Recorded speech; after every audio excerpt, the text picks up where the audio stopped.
হচ্ছে কি ওখানে? হ্যাঁ, সামনে কি লেখ, চুপ করে লেখ। পরে আসবে না কিছু না, পরীক্ষার সময় এসে দেখান দেখি হচ্ছে লেখ। সরি স্যার, সরি সরি, লিখি। এই রে, ধরা পড়ে গেলাম। ধুর, আর হয় না এই শার্টটাও না। খেয়ে দেয়ে কোনো কাজ নেই, শুধু পেছনে লাগা। আমি কি ইচ্ছা করে ওর খাতা দেখছিলাম নাকি? ওই তো আমাকে ইচ্ছা করে খাতা দেখাচ্ছিল। কারণ আমি পারি না এজন্য। এটা কি আমার দোষ? এটা হচ্ছে স্যারের দোষ। কারণ স্যার আমার পাশে কেন দাঁড়াবে? আচ্ছা, আমি না কাল রাতে শারীরিক সম্পর্কের একটি বই পড়ছিলাম, ওটা লিখে দিলে কেমন হয়? কারণ আমি তো কিছুই পড়ে আসিনি, আর স্যারও আমার পাশ থেকে যাচ্ছে না। সব দোষ আমার।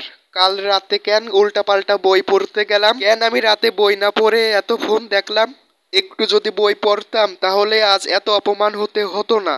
এখনো তো স্যার আমার দিকে তাকিয়ে আছে। কি ভাবছে কে জানে? হয়তো ভাবছে এই ছেলেটা ক্লাসের সব থেকে বড় ফাঁকিবাজ। আরে স্যার, অন্য জায়গায় যান না, বারবার দাঁড়িয়ে দাঁড়িয়ে আমার এখানে মজা দেখছেন।